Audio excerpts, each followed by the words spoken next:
شەوتان باش بەڕێزان سپاس بۆ ئەوکارم کارزان کە بە شێوێکی ڕاستەوخۆ لەگەڵتان بوو بۆ درێژەدان باڕ و ماڵە تایبەتیەکانی نارتی لەگەڵتان ڕاستەوخۆ بەردەوامین تا نزیکی بەرەبەیانی شەو. نووسینگەی فەرماندەی گشتی هێزە چەکدارەکانی عراق ڕایگەیان فڕۆکە جەنگی وڵاتانی بیانی ئاسمانی عراقیان بەزاندووە و بە بێئاگاداری حکوومەتی ئیتیحادی و هۆشیاریشی داوەتە ئەو وڵاتانەی چەک و پێداویستی سەربازی دەدەنە هەرێم. لە بەیاننامەیەکدا نووسینگەی نووری مالیکی فەرماندەی گشتی هێزە چەکدارەکانی عراق ڕایگەیاندووە چەند ڕۆژێکە ژمارەیەک فڕۆکەی جەنگی ئاسمانی عراقیان بەزاندووە و بە بێئاگاداری حکوومەتی ئیتیحادیش چەک و پێداویستی سەربازی دەدرێت بە هێزێکی ناوخۆیی کە بە مەبەستی پێی هەرێمی کوردستانە. نووسینگەی نووری مالیکی وەشیاریشی داوەتە هەر وڵاتێک کە دۆخی ئەمنی ناوچەکە بقۆزێتەوە بۆ بەزاندنی سیادی عراق. ڕەشیگاندووە لە کاتێکدا حکوومەتی عراق ڕێز لە ئاڵوێستی نێودەوڵەتی دەگرێت لە شەڕی دژی تیرۆردا، بەڵام تاکید لەوەش دەکەنەوە کە پێویستە ڕێز لە سەروەری عراق بگیرێت. حکوومەتی هەرێمی کوردستان ڕایگەیان لە ڕووی سەربازیەوە خەریکە گۆڕانکاری گەورە دروست دەبێ و پێشمەرگە لە هەموو بەرەکاندا بەرەو پێشەوە دەچن. بەڵام نەبوونی هێزێکی نیشتیمانی مەشقپێکرا و خاڵی لاوازی هێزەکانی پێشمەرگەیە پێویستە چارەسەر بکرێت. دوێنێ ئەنجومەنی وەزیرانی هەرێم کۆبوونەوەی یاسایی خۆی ئەنجامدا و تێیدا چەند بڕیارێکی لەسەر ڕەوشی ئێستای هەرێم و ناوچە دابڕێنراوەکان دەرکرد و ڕایگەیان ڕەوشی ئاوارەکان کارەساتێکی مرۆیە و پێویستی بە کۆمەک و یارمەتی نێودەوڵەتی هەیە. ئاماژی بۆ وەشکرد ئەوەی بەسەر ئێزیدیەکان داهاتووە بە هەموو پێوەرەیەک جینۆسایدا. داواشی لە پەرلەمانی عراق کرد کە ئەو کردەوانەی داعش دژ بە کوردانی ئێزیدی ئەنجام میدەدات وەک جینۆساید بناسرێت. لە بەشێکی تری بڕیارەکانی حکوومەتی هەرێم داهاتووە نەبوونی هێزێکی نیشتیمانی و پرۆفیشناڵی مەشق پێکراو لە هەرێمی کوردستان لایەنێکی لاوازی هێزەکانی پێشمەرگەیە کە دەبێت چارەسەر بکرێت. ڕەشیگاندووە ئەم بارودۆخەوا دەکات بە کەم و کوڕی و هەڵەکاندا بچنەوە و گرنگێکی تایبەت بە بواری بەرگری بدەن. سەبارەت بە ئاوارەکان حکوومەتی هەرێم ئاشکرای کردووە تەنها لە پارێزگای دوهۆک 600,000 پەنابەر و ئاوارە هەیە و سەرقاڵی سەرژمێریکردنی ئاوارەکانن لە هەرێمی کوردستاندا بۆی هەموو پەنابەر و ئاوارەکان کارت و نازنامەیان بۆ بکرێ و شوێنی حەوانەوە و پێداویستیەکانیان بۆ دابین بکرێ. هەر لە کۆبوونەوەکەی ئەنجومەنی وەزیرانی هەرێمدا بڕیاردرا لیژنەیەک دروست بکرێ بۆ لێکۆڵینەوە لە دروستکردنی دامەزراوەیەک بۆ چۆنێتی ڕوبەڕووبوونەوە یان مامەڵەکردن لەگەڵ کەیسە لە ناکاوەکاندا. هەروە بڕیاردرا لیژنەیەکی حکومی پێک بێت بۆ کۆکردنەوە و بادی کۆمنتکردنی بەڵگەنامە و وێنە و ڤیدیۆ وەرگرتنی وتەی شایەت حاڵەکان و تۆمارکردنی داوای یاسایی لە دادگا بۆ بەدواداچوونی پرسی با جینۆساید ناسانی گوشتار و تاوانەکانی داعش لە شەنگال و دەوروبەری، ئەوەش لەسەر ئاستی هەرێمی کوردستان و عراق و نێودەوڵەتیدا. هەر لە کۆبوونەوەکەدا حکوومەتی هەرێم با فەرمی بڕیاریدا داوا لە کۆمەڵگەی نێودەوڵەتی بکات بۆ دابینکردنی پاراستنی ئاسمانی نێودەوڵەتی بۆ شەنگال و ناوچە کوردستانیەکانی ئەو دەڤەرە.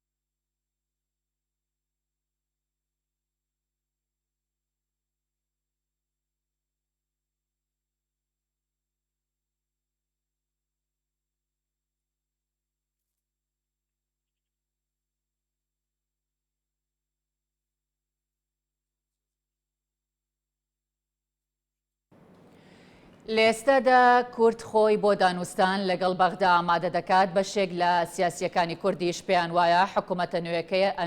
ئەنجامی عراق بۆ کورد جیاوازتر دەبێت. هاوکات لایەنە کوردیەکان بۆ دانوستانەکانی ئەم جارە چەند مەرجێکی سەرەکی و پێشوەختیان ئامادە کردووە. ئەوانیش پێکاتون لە هەبوونی ئاسمانێکی سربەخۆ و جێبەجێکردنی مادەی 140 و ئەنجامدانی ڕیفرادۆم و پرسی پێشمەرگە و بودجە و یاسای نەوت و خاس. حکوومەتی داهاتووی عراق کە لە ئێستادا تەنها سەرۆکەکەی دیاریکراوە و ناشزاندرێت ئەم جارەیان کورد چۆن و بە چ شێوازێک بەشدار دەبێتەوە تێیدا، بەڵام بەلای سیاسەکان حکوومەتە نوێیەکە بۆ کورد جیاوازتر دەبێت. ئێستا کە کورد لا چەند ڕۆژی داهاتوودا دەچێتە دانوستانەکانی حکوومەتەوە سەرقاڵی خۆئامادەکردنەوە بۆ وەش کۆبوونەوەی یەکەمی خۆی ئەنجامدا. لا کۆبوونەوەکەشدا قسە لەسەر چۆنیەتی بەشداریکردنەوەی کورد لەو حکوومەتەدا کراوە، بەڵام بڕیاری کۆتایی دەرنەکردووە. پێشدەچێت ئەم جارەیان کورد چەند مەرجێکی پێشوەختە ئامادە بکات و لەگەڵ خۆیدا بیخاتە نێوگفتوگۆکانەوە با جۆرێک مەرجەکانی لەوەی ڕابردوو زیاتر دەردەکەوێت لەوانەش ئاسمانێکی سربەخۆ بۆ هەرێم و لەژێر دەسەڵاتی خۆیدا جێبەجێکردنی مادەی 140 وەک خاڵێکی سەرەکی و ئەنجامدانی ڕیفراندۆم و پرسەکانی پێشمەرگە و بودجە و یاسای نەوتوغاز بەشێک دەبن لە مەرجەکانی بەشداریکردنی کورد لەو حکومەتەدا. ئێستا ئەوەی کە ئیزافە دەبێت دووشتە ئاسمانی کوردستان پێویستە لە دەست کورد خۆی بی ئەوانەی کە زەرمەند بووینە لەو هێرشی داعش بۆ سەریان ئەمانە دەبی قەرەبوو بکرێنەوە. لە ماوەی چەند ساڵی ڕابردوودا کە کورد بەشێک بووە لە حکومەتەکانیدا بەڵام نەتواندراوە مادەی 140 و مافە دەستوری و یاسایەکانی بەدەست بێنێت. بەشێک لە سیاسەکانیش ئەم قۆناغی ئێستا عێراق تێکەوتووە بە تایبەت زەقبوونەوەی کێشەکانی نێوان عەرەبە سوننە مەزهەبەکان و شیعە مەزهەبەکان لەلایەک و لەلایەکی ترەوە مەترسیەکانی چەکدارانی داعش لە ناوچەکەدا بارودۆخەکەی بۆ کورد گۆڕی بێت. هەموو ئەمانش وا لێک دەدەنەوە کە کورد ئەتوانێت داواکاریەکانی بە ئاسانتر لەو حکومەتەدا بەدەست بێنێت. بەو مەبەستە گرنگە کە هەرێمی کوردستان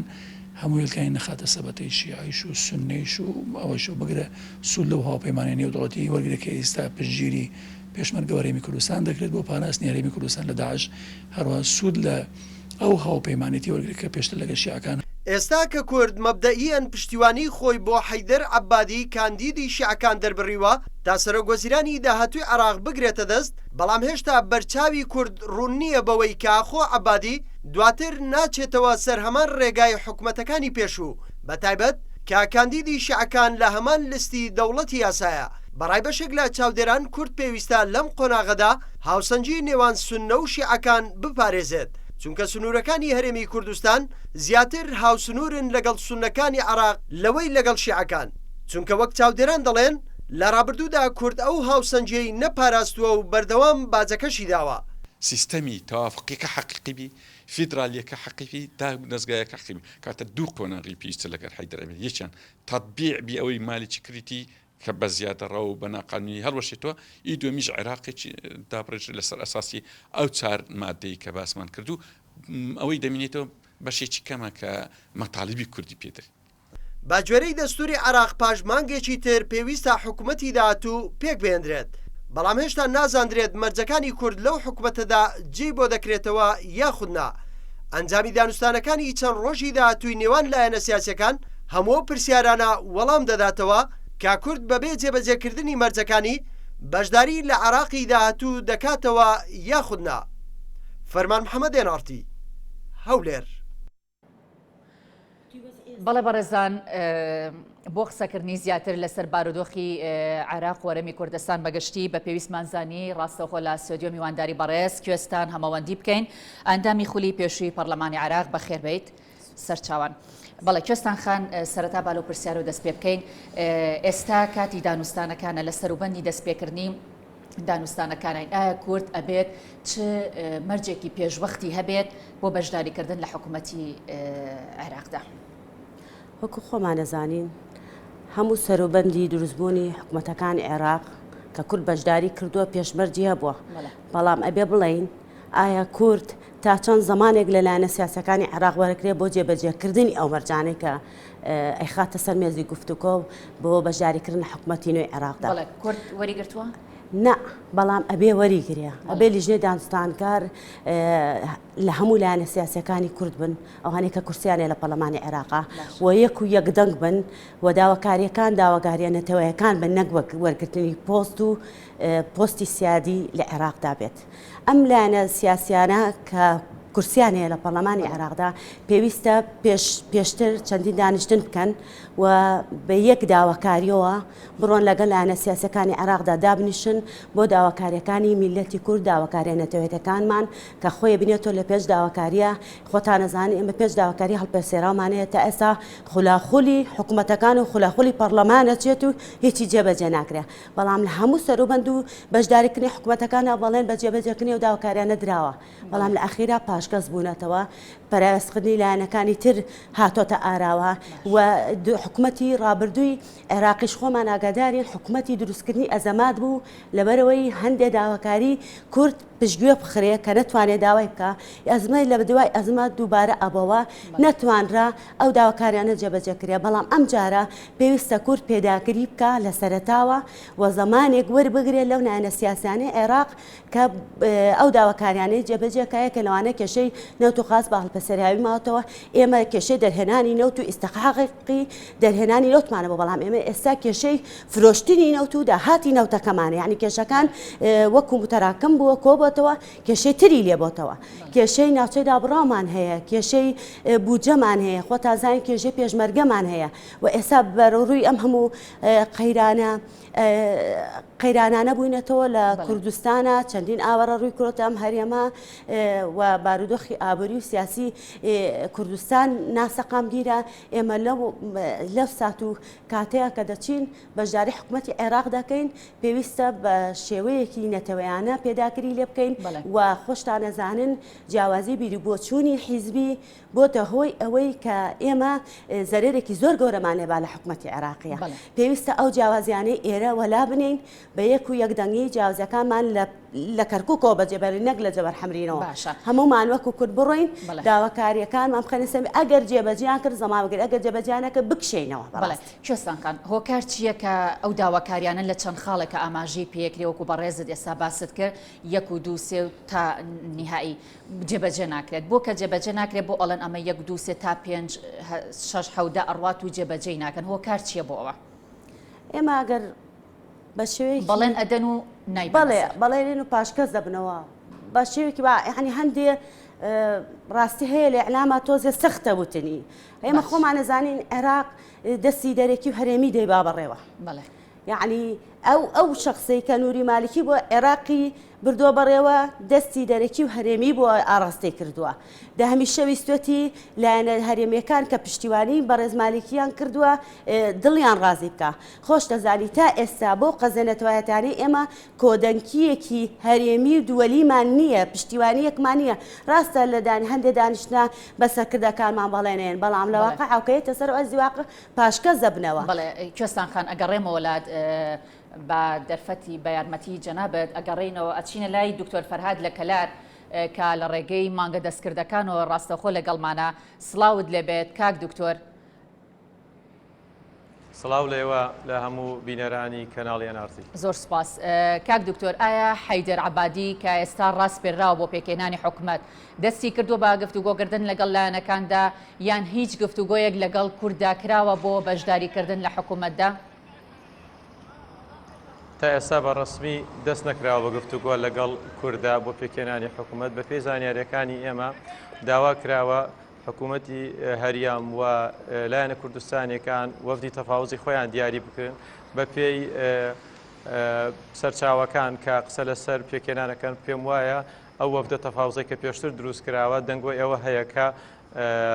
کورد بکرێتەوە لە سێ ئەندامە و ئەو ئەندامانە نوێنەرایەتی کوردەکان و ئەبنە ئەو لیژنەیە کە لەگەڵ حەیدەر عەبادی و لایەنەکانی تری عێراقا گفتوگۆەکەن بۆ چۆنیەتی و کارنامەی حکوومەتە تازەکە. بەڵێ ئایا لایەنە کوردیەکان مەرجیان هەیە بۆ بەشداریکردن لە حکوومەتی نوێ عێراقدا یاخود ئایا سەرکردایەتی کورد خۆی ئامادە کردووە بۆ ئەوەی ئەگەری ڕازی نەبوونی عەبادی بەو مەرجانە؟ بە دڵنیاییەوە مەرج هەموو ئەو مەرجانن کە لە دەستوری عێراقا بە کوردی بەخشیوە و حکوومەتە پێشینەکان و کە 8 ساڵ ڕابەرایەتەکە لەلایەن مالیکیەوە بۆ نەیتوانیەوە جێبەجێ بکات ناتوانین ناوی بنین مەرج چونکەوە مافی دەستوریاوە کورد حەقی خۆیەتی پێداگیری لێ بکات و سەرکردایەتی سیاسی کورد بە دڵنیاییەوە بەشێک ئەوانە کاتە بەشێک لەو پاکێجەی کە پێشکەش حکوومەتەکەی عەبادی ئەکاو بە دڵنیاییەوە ئەگەر بێت و ئەو داواکاریە سەرکیانە و ئەو مافانەی نەتەوەی کورد جێبەجێ نەکرێ پێم وایە سەرکردایەتی سیاسی کورد ناتوانێت بەشداری لە حکوومەتێکا بکات کە مافەکانی کورد نەپارێزێت. باشە کاک دکتۆر کورد چۆن دەتوانێت فشار دروست بکات یان ئەو کارتانە چین کە پێویستە کورد بەکاری بێنێت بۆ جێبەجێکردنی داواکاریەکان؟ لە ڕاستیدا ئەو کارتە فشارانێکی ئێستا هەیە واقعی ئێستای عێراق بەشێکە لەو فشارە. دوو ئەو کۆدەنگی نێودەوڵەتیی کە دروست بووە لە بەخشینی مافەکانی کورد هەمومان دەزانین ئەوەی کە ئەلەم دواییە لە ڕووداوەکانی شنگال و ئەوانی تر هەموو زلهێزەکان و دەوڵەتە نێودەوڵەتەکە هێزە نێودەوڵەتیەکان و ناوخۆ و دەرەوەی عێراق هەموو کۆدەنگ بوو لەسەرەوەی کە کورد وەک هەر نەتەوەیەکی تر مافی ژیانی خۆی هەیە لە عێراقا. ئەمە سەرباری ئەوەی ئێمە ئستەقاقاتی دەستوریمان هەیە وەکو ئاماژەم پێدا لە ساڵی 2005 زۆرێک لە مافەکانمان لە دەستورە تۆمار کراوە بەداخەوە بەشێک لەوانە تا ئێستا وەکو ناوم ناوە نەخۆشی دەریێشخایەن و لە 2005 کە دەستور نووسراوەتە تا ئێستا بەشێک لەوانە تا ئێستا باڵبەسراوی ماوەتەوە و هەمومان چاوەڕوانی ئەو جێبەجێکردنی ئەو مافانین ئەگەر نا وەکوتم ئێمە خیاری ترمان لە بەردەستایە. بەڵێ کاک دکتۆر لەگەڵمان بمێنەوە دواترە گەڕێمە وڵات سپاس بۆ وەڵامدانەوەی پرسیارەکان. بەڵێ خات و گوێستانە گەڕێمەوە لای بەڕێزت مالیکی نووری مالیکیم شەو هۆشیاریدا ئەو وڵاتانەی کە چەک و تەقەمەنی ئەنێرن بۆ هەرێمی کوردستان. ئایا ئەم قسانەی مالیکی هیچ بایەخێکی سیاسی هەیە بۆ دەوری هەیە قسانی مالیکی ڕاستە کاوچەکانانێرن بۆ هەرێمی کوردستان؟ بەڕێز مالێکی وەکو کارتی فشار بەکارێنێ هەم بۆ فرۆشتنی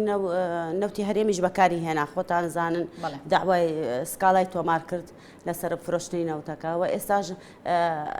یعنی هۆشداری ئەداتە وڵاتانە کە چەکیانە دۆر لە هەمان کاتە خۆی پێشتر داوای چەکی لە وڵاتانە ئاکرد داوای هاوکاری لە وڵاتانەکە کە عێراق بە بارودۆخی هەموارە دەڕوا و دژی ڕوبەڕبوونەوەی داعش بۆتەوە و چەندین محافظەی سونەنشین مەترسیان لەسەرە و ئەم شتانە بەڵام ئێستا کە بینێ هاوکاری هەرێمی کوردستان ئەبینێ ئەکرێ کاتی فشارە بەکارێنێ و بەڵام هیچ بایەخێکی سیاسی بەڵێ خاتی گوێستان ئایا چه گرنگتیەکەیە کە حەیدەر عەبادی زۆر باشترە نووری مالیکی بۆ کورد؟ وەڵام پێم خۆشە وەکەوەی کە هاوکارم بووە بەڕێز حەیدەر عەبادی و سەرۆکی لیژنەی مالیەی پەرلەمانی عێراق بەوە پێم خۆشە چەند ڕاستیەک لەسەر کەسایەتی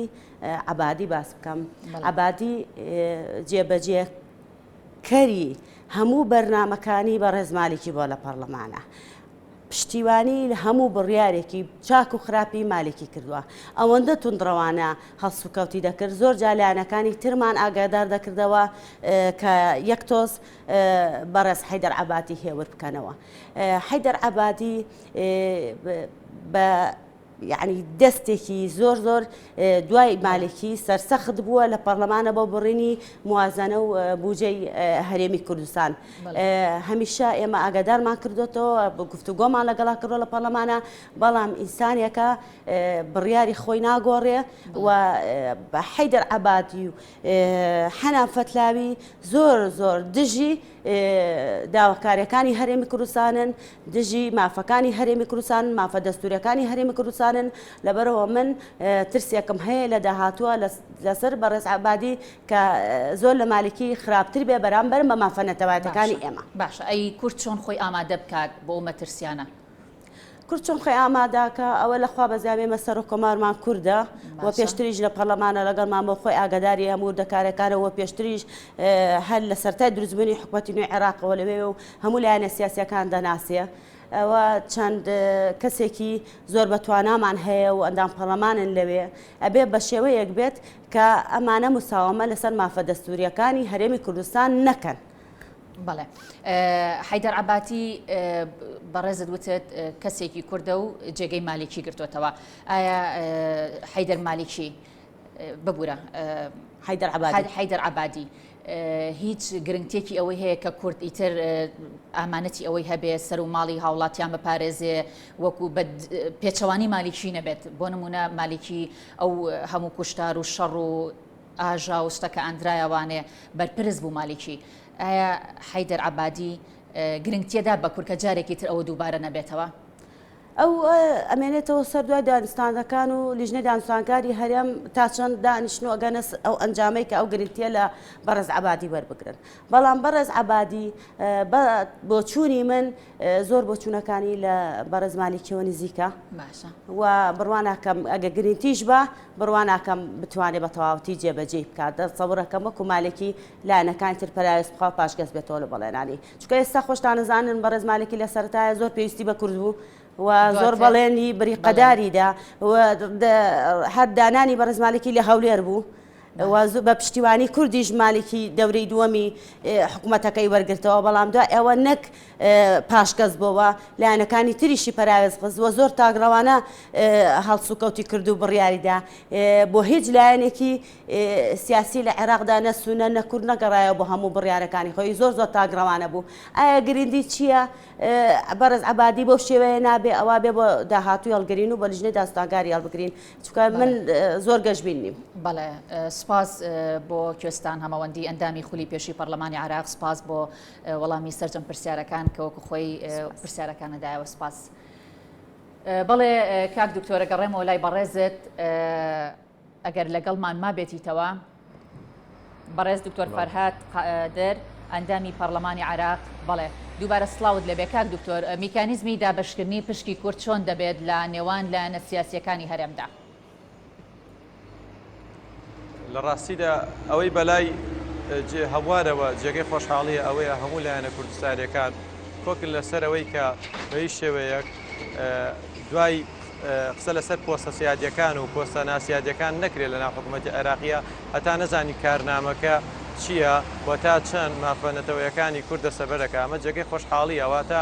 ئێمە نەوەرگرتنی پۆست و نە ئەوانی تر ناخێنە بەردەم کارنامەکەەوە. هەر بۆیە تا ئێستا بە گرنگ نەزانراوە قسە لەسەر ئەوە بکرێ ئەوەندەی بە گرنگ ئەزانرێت قسە لەسەر ئێستاخاقاتە نەتەوەیەکانمان بکرێت لەناو ئەو حکوومەتەیە. بەڵێ ئایا کورد تەنها داوای پۆستەکانی پێشووی کردووە یان داواکاری تازەی هەیە؟ من پێم وایە تا ئێستا هیچ قسەیەک لەسەر ئەوە نەکراوە و داوای ئەوە نەکراوە کە چیمان پێویستە و چیمان پێویست نییە. ڕەنگە لە ناو خۆمانە هەندێک قسە کرابێت لە ناو پارت و لایەنە سیاسی کوردیەکانە هەنیە بۆچوون هەبێت، بەڵام هیچ یەکێک لەوانە بۆچوونی ڕسمی نین و ئەو بۆچوونەی کە پێوترێ ڕسمی لە ڕێگەی وەفدی تەفاوزی ئێمەوە پێشکەش بە حکوومەتەکەی عەبادیەکرێت. بەڵێ کاک دکتۆر،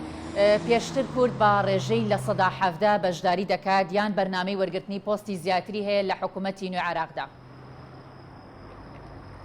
لە ڕاستیدا ئێمە ئەگەر قسە لەسەر ئەو پشکەش بکەین ئەتوانم بڵێم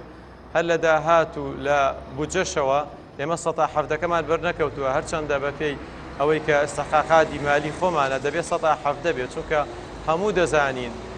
بڕینی نەفەقاتی سیادی لە بەشە بودجەی عێراق کە بەشی کورد ئەکاتە سەدا بە تایبەتی لە مەوزوعی بودجە و داهاتە سەدا و چەند پۆینتێکی لەگەڵایەوە تا 6.5 زیاتری ئەو پشکە ئەوڕا بۆی نەفەقاتی سیادیەوە. ئەوەش بۆ خۆی یەکێک لە نقاتی خلاف بووە لە نێوان ئێمە حکوومەتی مەرکەزی کە وای کرد کێشەی موازنە بگاتە ئێستا و تا ئێستا جێبەجێ نەکرێ. ئەمە جگە لە هەموو پۆستە سیادەکانی تر من ئەگە قسە لەسەر پۆستی سەربازەکان بکەین و پشکی کورد بکەم لە ناو مؤسسەی عسکەری و بەرگری حکوومەتی عێراق ئەتوانم بڵێم هەر زۆر کەمە. ئەمەش لە زۆر لایەنی تریشەوە ئەگەر ورد بینەوە ئەبینین زوڵمێک وە خوبنێک لە کورد کراوە لە پشکانەی کە لە حکوومەتی عێراقا کە سەدان پۆستی جیاواز هەیە هەر لە مدیر عامەوە تاوەکو سەفیر و وەکیلی وەزیر و پۆستەکانی تر ئەتوانم بڵێم نیوە زیاتریان ماونەتەوە. بەڵێ سپاس بۆ زانیاریەکانت دکتۆر فەرهاد قادر ئەندامی پەرلەمانی عێراق کە بە شێوەیەکی ڕاستەوخۆ لە ڕێگەی مانگە دەستکردەکان و لە کەلار و لەگەڵمان بوویت. دووبارە سپاس. مەسعود بارزانی سەرۆکی هەرێمی کوردستان دەڵێت بۆ شەڕی دژی داعش کورد لە چاوەڕوانی چەکی قورس و کاریگەرە. لە لێدوانێکدا بۆ ڕۆژنامەی بیلدیم ئام سۆناتک ئەڵمانی بارزانی ڕایگەیان کورد لە چاوەڕوانی چەکی قورس و کاریگەرە و نەت تەنیا لە ئەمریکا بەڵکو لە هاوپەیمانانی دیکەش داوای چەکی قورس و کاریگەر دەکەن و ئەڵمانیاش یەک لە وڵاتانەیە کە چاوەڕێی دەکەن چەکی قورس بنێرە بۆ هەرێم. ڕاشیگەاندووە ئەوان داوای هێزی سەربازی لە هیچ وڵاتێک ناکەن بەڵکو تەنها بۆ شەڕی دژی داعش داوای چەکی قورس و پێویست دەکەن. بارزانی لە بەشێکی دیکەی قسەکانیدا بۆ ڕۆژنامە ئەڵمانیا مەژی بۆوە کردووە چەکی پێشکەوتویان هەیە و پێویستە لەسەر ئەو چەکانە ڕایەنان بەهێزەکانیان بکەن ئەوانەی کە لە بواری ڕایەناندا هاوکاریان بن بە گەرمی پێشوازیان لێ دەکەن. بارزانی جەختی لەوەش کردوتەوە لە سای هێزی پێشمەرگە و بەردومانی فڕۆکە جەنگیەکانی ئەمریکادا هەولێر ئارامە. لەلایەکی دیکەوە بە پێنجامی ڕاپرسیەکە ڕۆژنامەی بیلیتی ئەڵمانی ئەنجامی داوە ١٧٤ ئەڵمانیەکان لە دژی ناردنی چەکن بۆ کورد بە تەنها ١٢٢ ئەڵمانیەکان پشتگیری لە ناردنی چەک بۆ کورد دەکەن و ١٨ ئەڵمانیەکان لە دژی ناردنی هێزی سەربازی ئەڵمانیان بۆ ناوچەکە و تەنیا ١16 پشتگیری لە ناردنی هێزی سەربازی ئەڵمانیا دەکەن.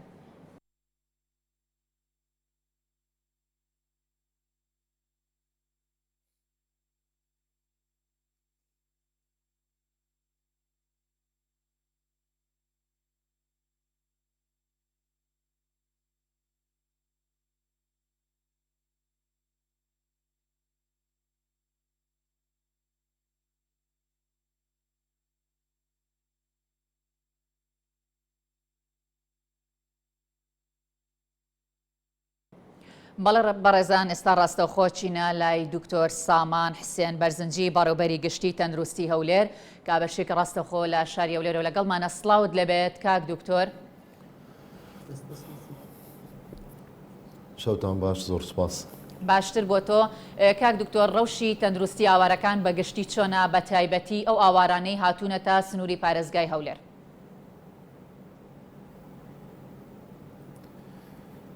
بەڵێ هەروەک دەزانن ئاوارەکان جۆرێکی نوێن لە ئاوارە ناوخۆیەکانی سنووری هەرێمی کوردستان و ئەو شوێنانەی کە بەو ڕووداوانەی دواییدا لە سنووری پارێزگای نینەوە و شوێنەکانی تر ڕویان لە هەرێمی کوردستان کردووە. ئەوانەی بە تایبەتی لە سنووری پارێزگای هەولێرن ئێستا زۆربیان لە ناو شاری هەولێرن و هەندێکی تریان لە دەرەوەی شاری هەولێرن لە هەندێک لە قەزا و ناحیەکان. بەڵێ ئەو ئاوارانە جۆرەکانیان بریتین لە هاوڵاتیانی مەسیحی بە پلەی یەکەم و هاوڵاتیانی تری کوردانی شەبەک و کاکەی و هەروەها تورکمانەکانی تەلعفەر و چەند هاوڵاتیەکی تری ئەوانەی کە لە کەم بوون لە کوردانی باکوور لە قەزای مەغموور و چەند هاوڵاتیش تر کە بە شێوەی جیاواز و بە شێوەی وەکو خێزان هاتوونەتە ناو شاری هەولێر. ڕەوشی تەندروستیان دەتوانین بڵێن لە ڕەوشێکی ئارام و جێگیردایە، دوورن لە هیچ نەخۆشیێک و پەتایەکی بەربڵاو یان تەشەنەکردنی هەر نەخۆشیێکی گوازراوە لە نێویاندا.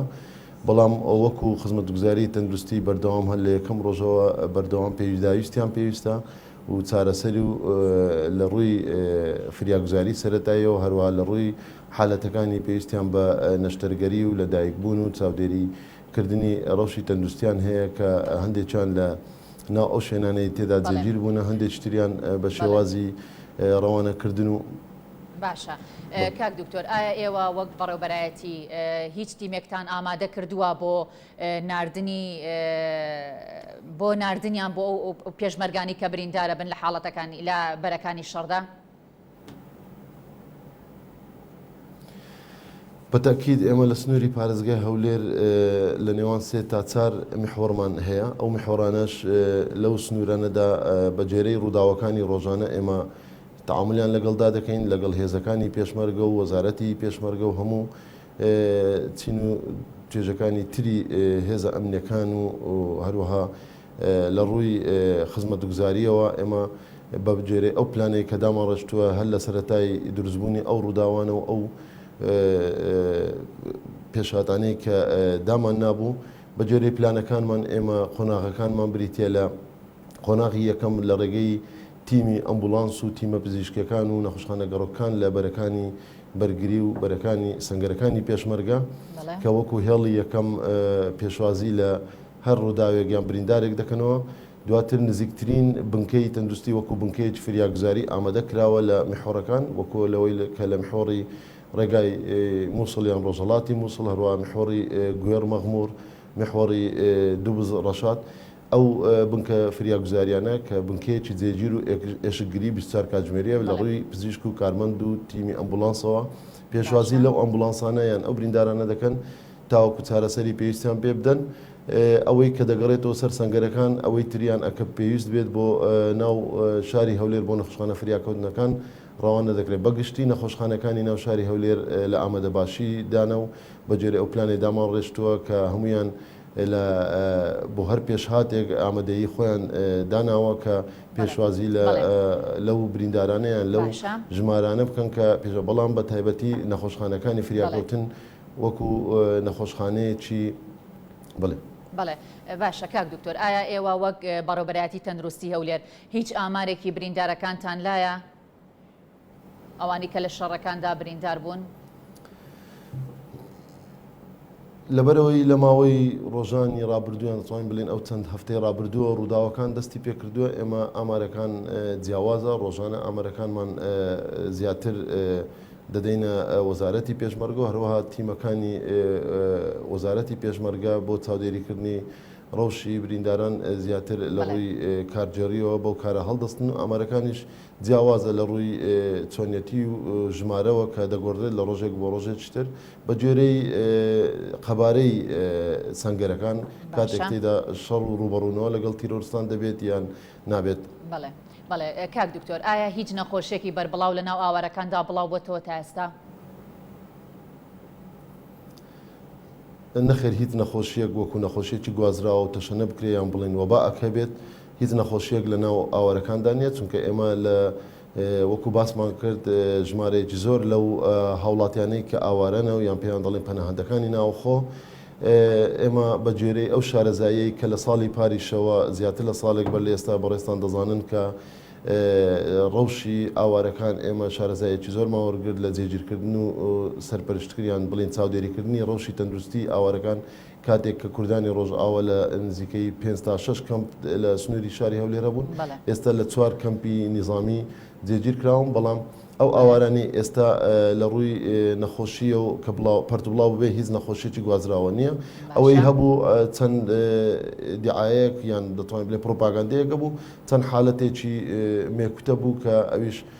بە تەشەنەکردن دانەدەدرا. ئێمە تیمەکانمان لە ڕووی هۆشیاری تەندروستیەوە هەروەها لە ڕووی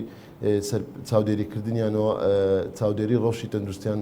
دەکات. بەڵێ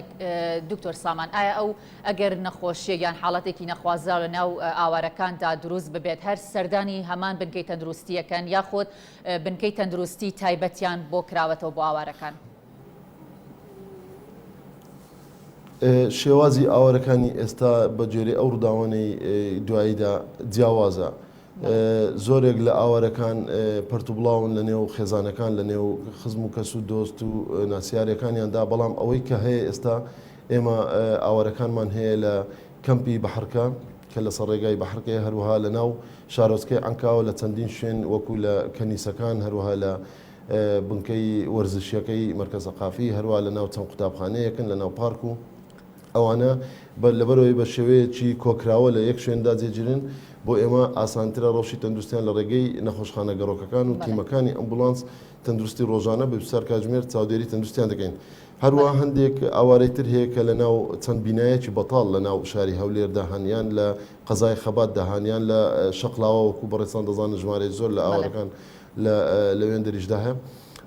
لە هەر شوێنێکدا ئێمە بنکەی تەندروستیەکانمان کردوتە بنکەی 24 کاتژمێری، هەروەک بنکەی تەندروستی حەبیب ماڵحکە لە 2 ڕۆژ بەر لە ئێستاوە ئێمە بڕیارماندا بنکەیە لە دوای دەوامیشدا بکرێتەوە بۆی ڕۆژ تەندروستیان، بەڵام تیمەکانی تەندروستیار حالەتێکی پێویستی کە زیاتر لە فریاگوزاری بێ بۆ نەخۆشخانەکانی ناو شاری هەولێر ڕەوانە دەکەن بۆ ئەنجامدانی نەشتەرگەری یان لە دایکبوونیان پێویستی بە چارەسەری کیمیایی و نەخۆشی شێرپەنجەیان شوشتنی گورچی لە زۆرها خزمەتگوزاری تری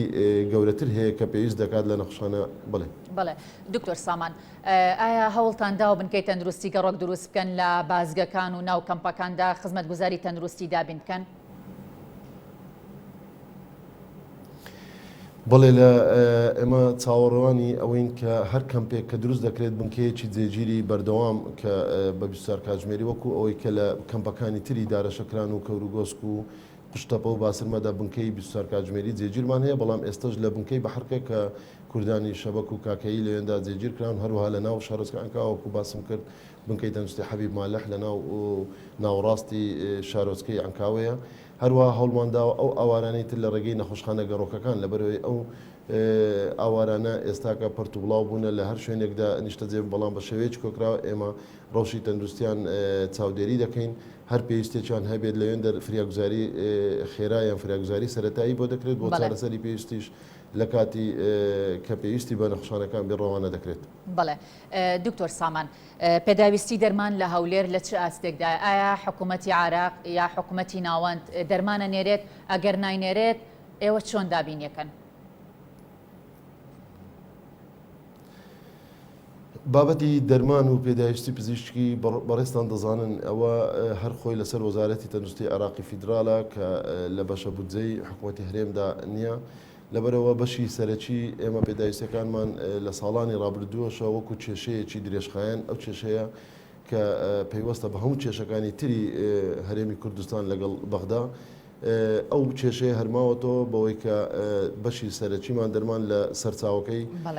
بەغدایە. بەڵام بەهۆی ئەو داوانەی دواییدا بەڕێستان دەزان بەهۆی نەبوونی ڕێگایەکی سەرەکییان بەهۆی ئەو کێشە لۆجیستیانەی کە هاتۆتە پێش بڵێ بەتاکید تەسیری کردووە لە نەناردنی یان بە زەحمەت گەیاندنی ئەو دەرمانانە کە ئەوەش دەبێتە هۆکاری کورتهێنان لە دەرمان بەڵام حکوومەت هەرێمی کوردستان لە ڕێگەی وەزارەتی تەندروستیەوە هەروەها لە ڕێگەی دابینکردن لە نەخۆشخانەکان و بەڕێوەبرایەتی گشتی تەندروستیەکاندا توانێتی ئەو کورتهێنانە یان هەر پێداویستێکی بەپلە کە پێویست بێت دابینی بکات نەگەیشتۆتە ئەو ئاستەی بڵێن هەر کورتێنانێکی یەکجارەکی ببێ کە بەو شێوە بەڵام بە شێوەیەکی سەرەکی گرفت لەو بوارەدا هەیە ئەو کێشەیەش ئێستا زیاتر بەدی دەکرێت لەبەر ئەوەی ئێستا لە زۆربەی نەخۆشخانەکان و ڕاوێژکاریەکانی نەخۆشخانەکان ژمارەی سەردانی نەخۆشەکان دەتوانن بڵێم دووهەند بووە لە هەندێک شوێن سێهەند بووە ئەگەر سیرکەین نەخۆشخانەکانی نەخۆشخانەی نانەکەلی بۆ شێر پەنجا یانیش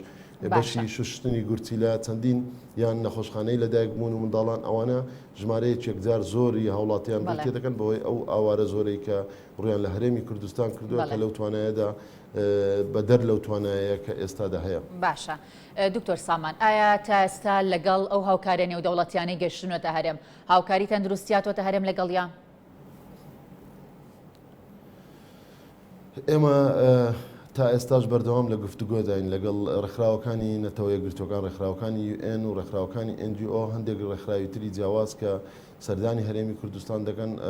دەرگای خۆیان کردوتە بۆی هاوکاریمان بکەن بەڵام وەکو هاوکاریە سەرچەکان دەتوان بڵێم چەند هاوکاریەکی سادە یانیش بە قەبارەیەکی بچووک تا ئێستا توانیتمان لە ڕووی فریاگوزاریەوە چەند پاکێجێک وەرگرین وەکۆی کە لە سەلی بەحمەریان لە WHO ڕێکخراوی تەندروستی جیهانی بەڵام ڕێکخراوەکانی تر ئێستا ئێمە سەرقاڵی ئامادەکردنی لیستەکانی پێداویستیەکانمانن و بەشێکی زۆریشمان ئێمە پێشکەشیانمان کردووە چاوەڕوانی وەڵامدانەوە و هەر ئیستیزابەیەکین لە ڕێکخراوەکان و ڕووی دەنگیشمان خستۆتە لە ڕێگەی وەزارەتی تەندروستیەوە بۆ هەموو ڕێکخراوەکانی نێودەوڵەتی لەسەر ئاستی جیهان تەنانەت ڕێکخراوەکانی نەتەوە یەکگرتووەکان و هەموو هەر ڕێکخراوێکی تری NGO کە دەتوانن یارمەتیمان بدەن لە ڕووی دابینکردنی دەرمان و پێداویستی پزیشکی هەر ئامێری پزیشکی یان تیمەکانی ئەمبولانس و هەر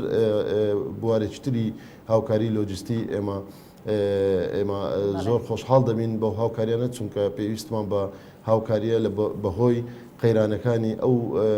قەرەباڵغەی لەسەر ئەو توانایی کە لە نەخۆشخانە و بنکە تەندروستیەکاندا هەیە لەلایەک لەلایەکترەوە بەهۆی ئەو قەیرانە ئابووری و قەیرانە دارایی کە هەرێمی کوردستاندا لەم چەندین مانجڕا بردووە و تا ئێستاش پێدا تێپەڕ دەبێت لەبەرەوە پێویستمان بە هاوکاریە و دەنگمان لێرەوەشدا دەخینە پاڵ هەموو داواکاریەکانی ترمان بۆ گەیشتنی هەر هاوکاریەک بەڕووی دام و دەستگا تەندروستیەکان. بەڵێ باشە زۆر سپاس بۆ بەڕێز دکتۆر سامان حسێن بەرزنجی سپاس بۆ وەڵامدانەوەی پرسیارەکانت بەڕێوەبەری گشتی تەندروستی و لێرکا بە شوێکی ڕاستەوخۆ لەگەڵمان بوویت. بەهۆی زۆری ڕێژەی ئاوارەکان و نەبوونی کەمپی تایبەتەوە بەشێک لە ئاوارەکانی سنووری پارێزگای دووهۆک لەسەر شەقامەکان دەمێننەوە و ئاوارەکان داواژ لەلایەنە پەیوەندیدارەکان دەکەن شوێنی مانەوەیان بۆ دابین بکەن و چیتر لەسەر شەقام و لە شوێنە گشتیەکاندا نەمێننەوە.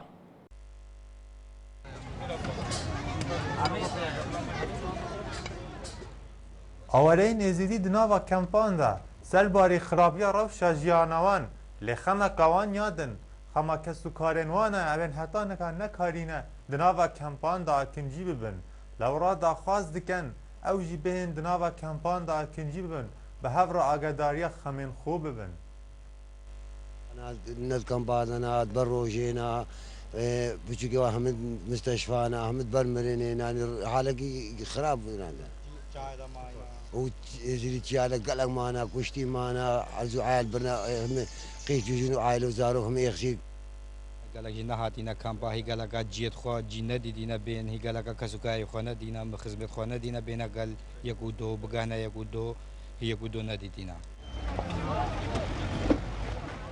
هرچنده بشک آورین ازیدی دناف قطابخانه و رخجادان دا آکنجی بونو سرارای که ماسین جیانی لجاردن او دخازن او جی بچن دناوا کسو کارین خدا به هفرا دناوا کمپان دا آکنجی ببن حکرتو بری خواب دی طاقت حکومتی دا در کردی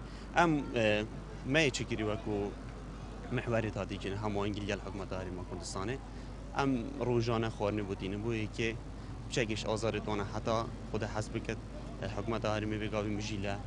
جهج از بارمی هاتی راست کرنه بویی که الدیفون استاندارد جهانی کو کمپه بین آوا کرنه پشتی ایریشن جگدارن دولت اسلامی عراق و شام داعش کسر دورن شنگال و زمار به صدان هزار خیزان ازیدی آواره هرما کردستان بون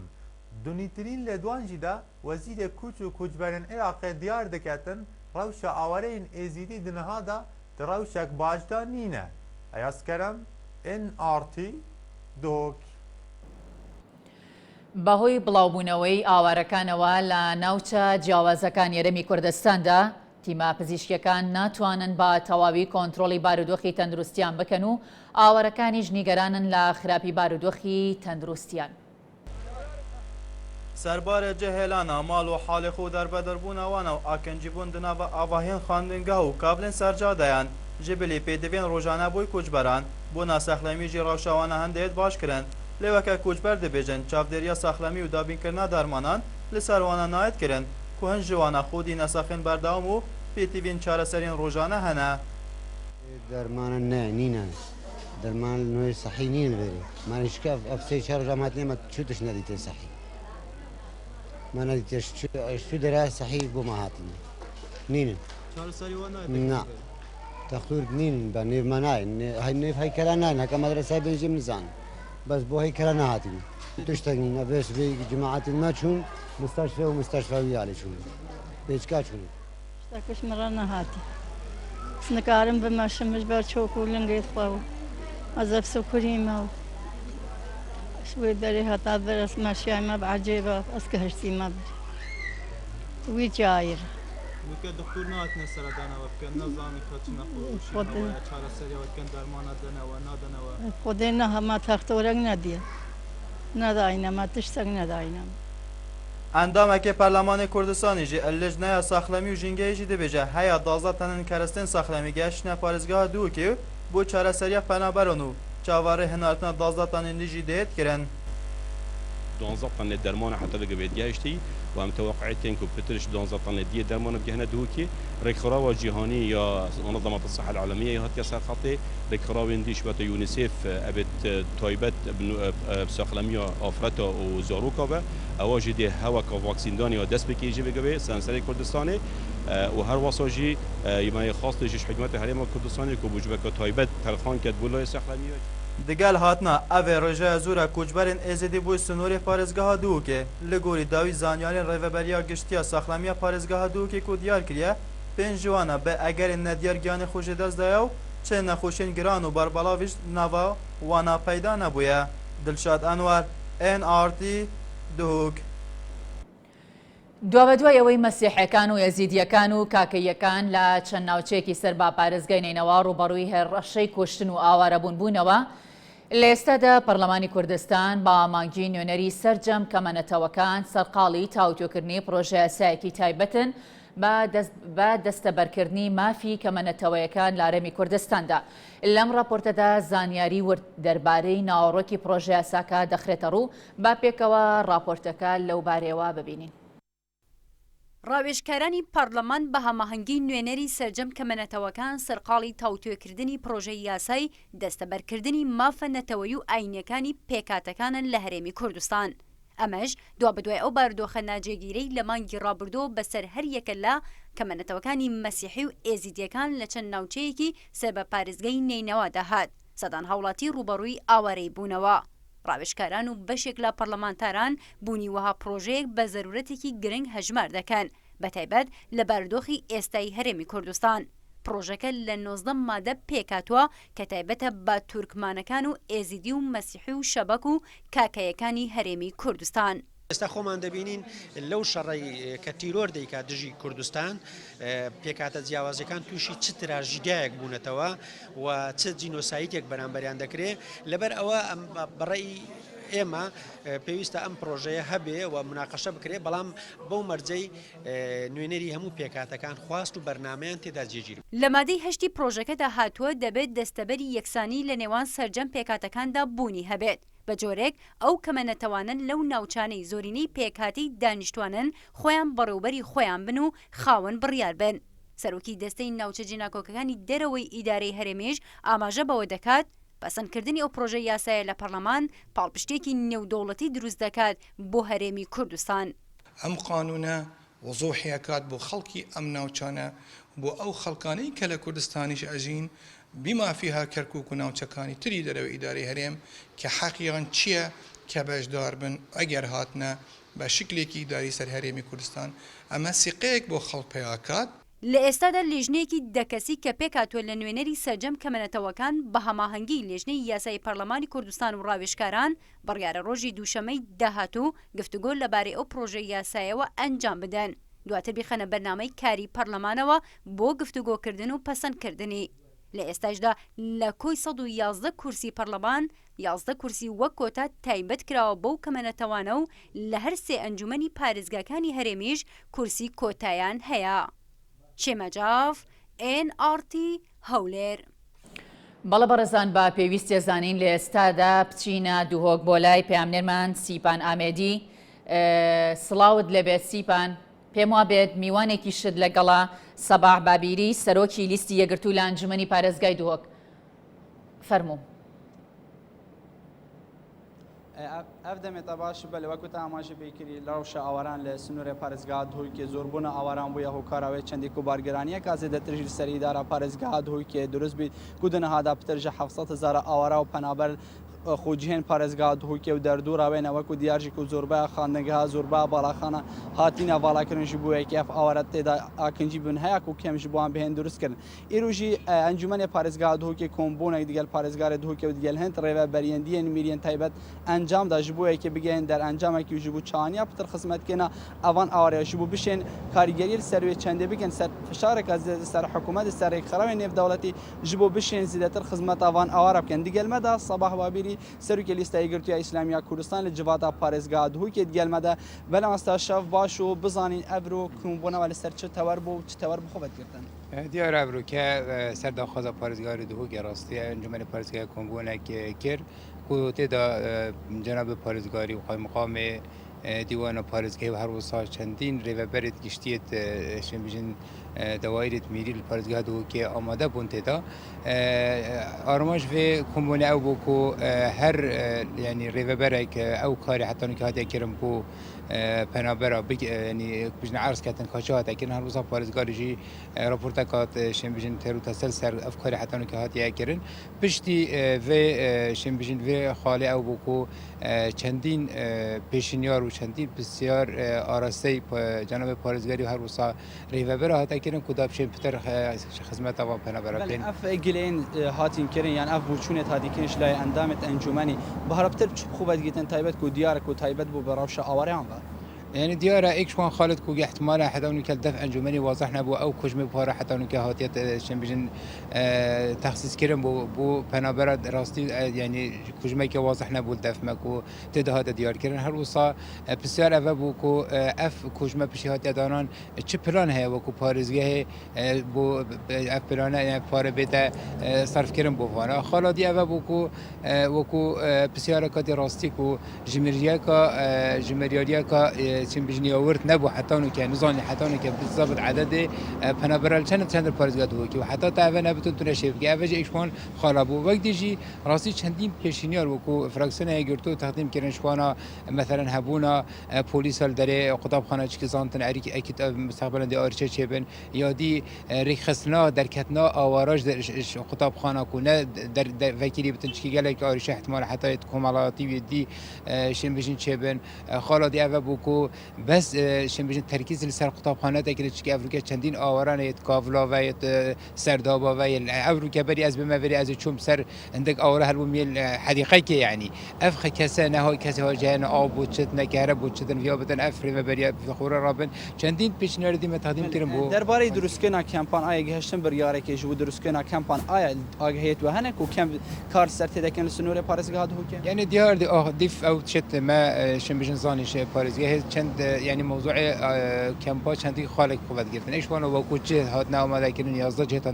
آماده کردن وکو عرض هات تخصیص کردن بو چه بونا کمپی اما کم چنکی محتاجی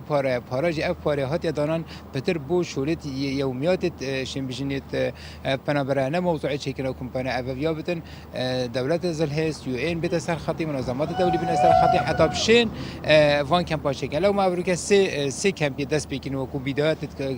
یعنی چه کنه ویا جبیر نکن جه مشکل کادی سر موضوع کمپا اویا هندک ساندر دولی هم بو چه کنه کمپا ویا بتن دیفان سندرات چه کی لو ما هكتبت سريع شيء الديفونس سندرا نتشكرن او ريخرا اويت كو بارات دم بو شكرا سندرا اوا مرجت وان حتى الديفونس سندرا نتشكرن نو ندابن كيلو شانت اداره پارێزگا هو که برانبر في هابونا 700 نيزي 700,000 آواره و پنابرن تو چاهد بینی جبو بشید سر دریت گلوان آواره که تو بینی او پاره گونجال بردسته کو بشید کنترل ابي بارو خوب کرد قناعة ما مجبرين لكن كوافرو كأمد وضعي كده كو بشتي بترش شش هيوا نبود جونا شمبشن يعني راتبة فرمان براش حكومة العراق نهاتنا روانا كرم بهاري وكردستان كوافا بخو أزمة كمال كردستان تشيبو أفاجي إضافة بو لو ما أفروكا أو كجمة هاتيا تخصيص كرم بوي راستي جلا كيما برانبري أو شمارة فرانبرا هاتيا فيري بس هندي راب قناعة من أفاش رخي كيفا يعني شمبشن وكود الصلاة بس هكين بس هكين خلق دهوكي وكو خير خاص وكو رخراوت كمالجي مدني وكو رخراوت خير خازي وكو حتى لاني السياسي الدورة كي باش ديت يكو هاريكاريا خلقي كريا أبا وكو هاريكاريا كبودا صلاة بس يقينا قال كماتيتين محتاجة بتر لو ما هي ما أبروكا الفير أم في غازي أخو جهينا شمجين رخراوت الدولي دولة الزلهز كو فعلا زيتريم جهينا فانا فانا بنابرة دابشين بتر خدمة سردان كني توا داوك اندامت انجمني پارێزگا كي وكسرو كيليستا ايغورتولو انجمني سردان كنا بو جهن وان اوان روشان و چادي تي بين زياتر اف اوره بيتي بيچنه يعني راستي يعني كيمترين تشت بو أفان أورا وكو أجن بجن نهات أكرن نكو أم بجن أفك ماتيا بوي بس واقع أفروكي أفج ما رمضان يا أورا يهات يفري أفروكي بريت خطاب خانة جوا خطاب خانة احتمال هي هندك خطاب خانة حتى عند حفصة نفر يتبعه وكو شن بجن بنابر حفصة نفر احتمال هيك كيماتي تو محتاج كان مثلا حمام ماي كان تكرم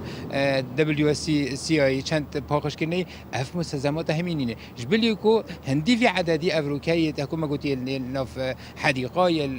الجدرفي البندارة يتشوفنا جندا احتمال كسبنا حسنا هر يعني روجا كي جروكا كان نيابو متى تقولون فران عادي هندا بنابرت هاي أول شهر رجال خارية نفيك نينن شنو يعني خلق فيرات جهات ظاهري كيوم بتذكر. بله سپاس بو صباح وابيري سروكي لستای گرتو اسلامی کردستان لجواد پارێزگا هوی که کد گوتنت خود آماجه کروی چند کو اف بوجا کو هیانا هاتی ترخان کردن جبو اوان اوار نا کاری تمی پتیویتوان دا بیگه تایبت جبو درست کردن کمپان و کو آماجه جی پیکریوی چند کو پرتو بالاوی جی دناوان اوار ده نکو بتنه ل یک جهان جهه کی دست نشان کری هاتی نکوم بکر لو راستر داری کردن دیگر وی بار دوخی به آسانی وگریان بو استودیو و بردامی دام پرومالا راستاخو بەڵێ سیپان سپاس بۆ خۆت بۆ میوانەکانت کە بە شوێکی ڕاستەخۆ لە شاری دووهۆک لەسەر ڕەوشی ئاوارەکانی پارێزگای دووهۆک لەگەڵمان بووی سپاس بۆ زانیاریەکانت بەڵێ بەڕێزان لێرەدا و بەم شێوەیە کۆتایمانەنا با ڕووماڵە تایبەتیەکانمان هاوکارانم لەگەڵتان بەردەوام دەبێت تا نزیکی بەرەبەیان